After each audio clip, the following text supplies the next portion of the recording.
noted Indian social worker turned politician, political reformer and columnist, a physician by training, and an IAS exam topper who joined the Indian Administrative Service in the aftermath of the emergency. He is Dr. Jaiprakash Narayan. He started the Lok Satta movement in 1997 to educate citizens of India about their voting rights and the role of the government. He founded the Lok Satta Party in 2006 with clean politics and good governance and improvement of India as the main agenda. Dr. Narayan has been felicitated with several laurels, one of which is the Bharat Asmita National Award by MIT Group of Institutions, Pune. It gives us immense pleasure to welcome such a dedicated and devoted personality to share his views with the young future leaders of our country. हम स्वागत करते हैं doctor Jayaprakash Narayan का youth for integrity and efficiency विषय पर बात करेंगे। स्वागत है डॉक्टर साहब। Friends, I am truly delighted to note this enormous energy and activity on the part of the young people of this country. At a time of great cynicism and self-doubt, the young people of India are showing us that they do not lack in enthusiasm, idealism, sacrifice, passion, fervor, and a deep commitment to the future of the country. And I salute all the young people and Rahul Kadar, who has been the guiding light of this wonderful students' parliament. You know, Mark Twain once commented about the weather. He said, everybody complains about the weather, but nobody does anything about it. Same is the case with Indian politics. Everybody complains about politics. You must have heard many stories about how bad politics are in this country, how terrible things are, how useless everybody is, but nobody does much about it. In any case, nobody knows what to do about it. My focus today is to really make us all together aware of what are the possibilities instead of complaining about what is wrong. You know, this cynicism about politics is not merely Indian, it's a universal phenomenon. Long ago there were two statesmen in Britain, Benjamin Disraeli and Gladstone, both were prime ministers of respective parties. They hated each other. Once Disraeli was asked by somebody, he said, Master, please tell us the difference between a misfortune and a calamity. Disraeli said, if Gladstone were to fall into River Thames, that is a misfortune. But if somebody saves him, that is a calamity. We feel that way about all our politicians. In the United States, for a long time, there was a chapter of the United States Senate, the upper house of the United States Parliament. His name was Reverend Haley. His job was to pray every morning as the Senate session commences. Somebody asked him one day, Reverend, every morning when you pray, do you pray for the senators? He said, oh no, I look at the senators' faces and pray for the country. This skepticism, this healthy dislike, mistrust and skepticism of politicians is a universal democratic feature. But if it spills over into cynicism and hatred of politics, then that's extremely dangerous. Politics, let me assure you, is a noble endeavor, because true politics is about promotion of human happiness. It's about bridging the gap between the vote and the public good. It's about building links between taxes and services. It's about reconciling the limited resources with unlimited wants, because anywhere in the world, you always have limited resources and unlimited wants and dreams. Only in that boring place called heaven do you have more resources than your needs. I frankly do not know why people want to go to heaven, because there's nothing for people to do. It's here on earth that we have this challenge of meeting the unlimited wants through limited resources. Most of all in a complex, in a diverse country like India, it's about reconciling conflicting interests of various communities, castes, regions, religions, languages, but we are all one. And ultimately, somebody must take the responsibility of bridging this gap, bringing people together, reconciling these group interests harmoniously. And that is politics. Because we see politics as an ugly game for personal gain, we all revile it. But the moment we see as politics as a vital requirement in a vibrant society, It is the very essence of human happiness. It's the way that harmony is built and resources are utilized. Then we understand that politics is about the most important occupation in this country and society at this phase of our national life. Many of us are told how bad India is. I've heard some of the speeches, I've seen some of the printed versions of it. They're speaking the truth, but only part of the truth. Please remember the glory of our democratic process. India is the first country in the world to accept the challenge of universal franchise from day one when the Constitution was promulgated in the midst of abject poverty and illiteracy. No country dared to do that in this country so far. If you look at the integration of Indian states, more than 500 princely states of every conceivable caste, region, religion, language and ethnicity, they were all integrated. Look at Germany.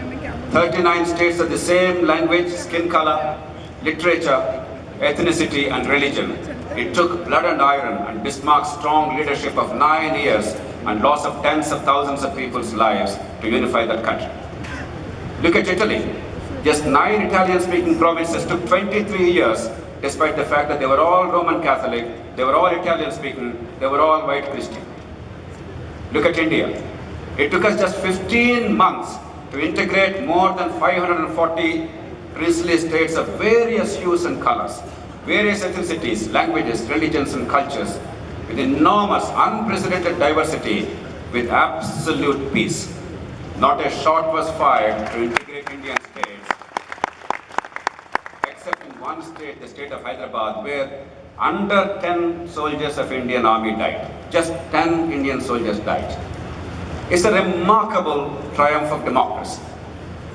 Therefore, those people who say democracy is bad for the country, that we have failed, they must revisit their assumptions. Yes, there are problems. Yes, we bungled in some ways. Yes, we haven't done the few things right. Yes, we are going at a glacial pace in some respects.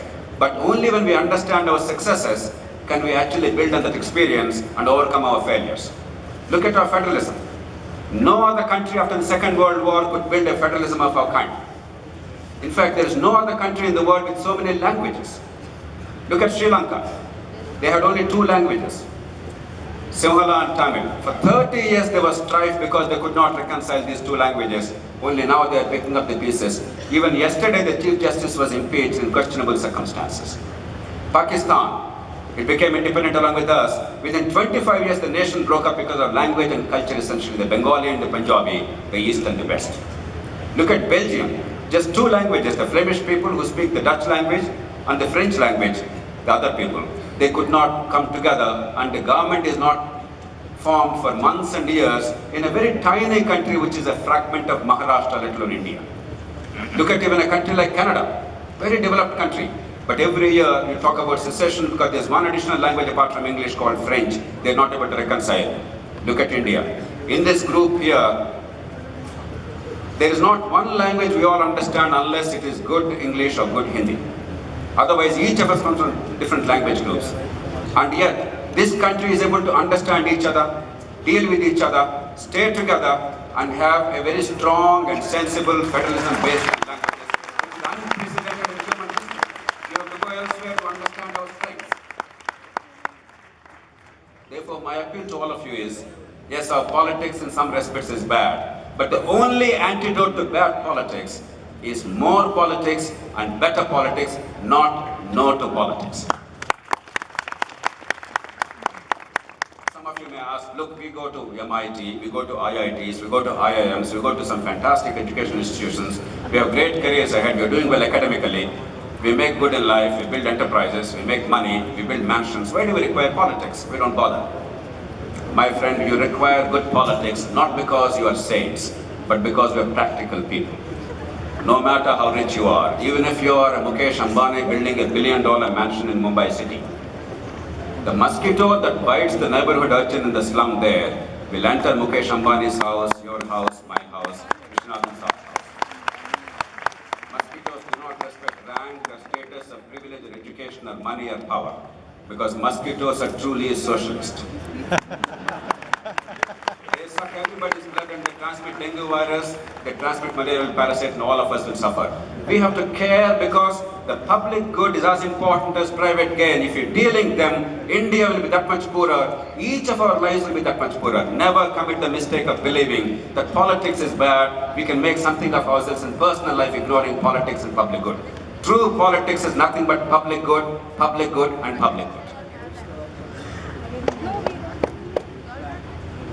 It's not that we have not done much even in recent years.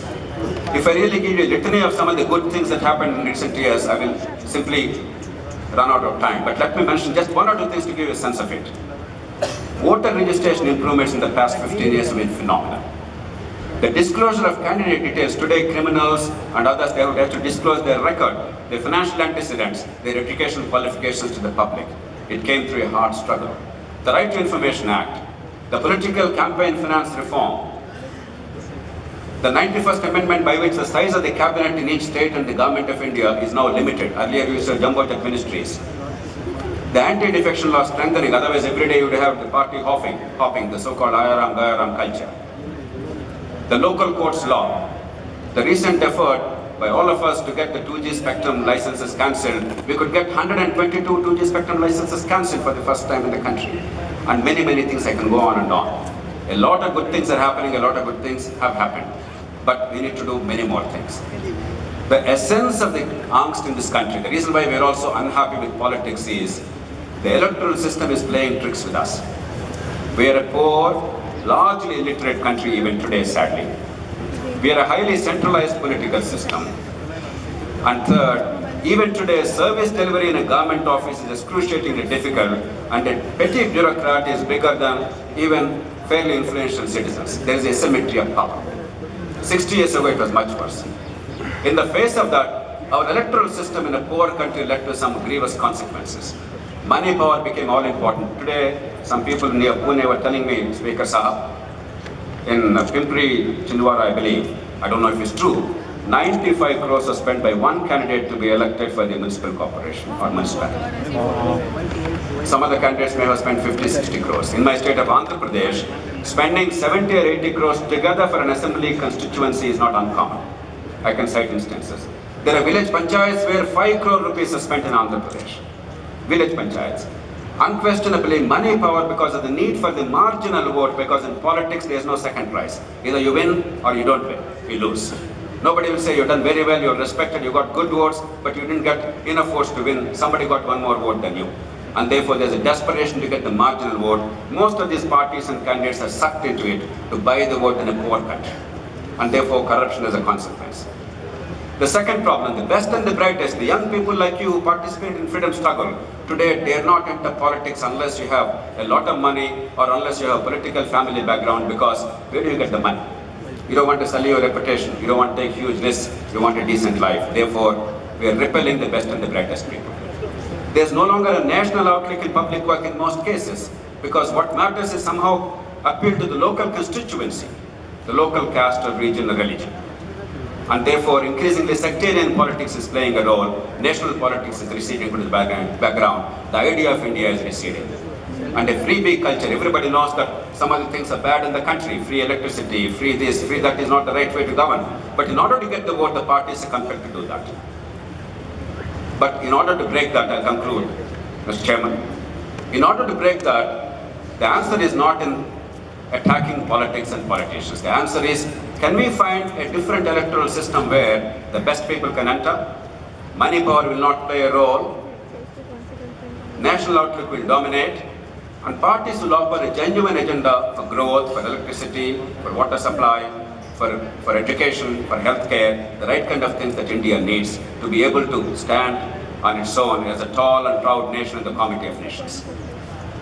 One possible option is a proportional representation where you require a percentage of vote to get the seats, not the highest vote in a constituency where all the negative consequences are. There could be other options. We have to look at the local governments, how to ensure that the local governments are empowered so that local leadership emerges strongly in Mumbai, in Pune, in villages, in towns, everywhere, so the strong leadership, able leadership emerges and can make a difference locally, and people understand the link between vote and the public good. We are required to change the way the police function and the way the judiciary functions, judicial and police reforms. All these are eminently possible in our country. My appeal is, join politics, play a creative and proactive role, understand what are the changes required in order to transform the country, focus on education and infrastructure most of all in order to get economic growth. Let me mention one word about education. In a global survey of 74 countries of educational outcomes of school children, India is ranked 73rd out of 74 countries. We are second from bottom. We are lucky that there is a country called Kyrgyzstan, a Central Asian republic, which stood last. Without that, India would have been the last country. China is number one. It doesn't require much money. It requires focus on what's required, not merely enrollment, not merely certificates, but actual educational outcomes. Indian people are capable of beating the best in the world if they're given an opportunity. So focus on education and infrastructure, particularly power and transport, as the essence of power. Power is not about occupying a position and making money through mines and lands. Power is about improving infrastructure and education, transforming the lives, providing basic public services. Lastly, we can do it because this generation has the privilege that no other generation had. We have the technology, we have the resources. In Maharashtra, for instance, on behalf of every citizen, man, woman and child, the government spends 18,000 rupees per capita. It is not a small sum. 15 years ago,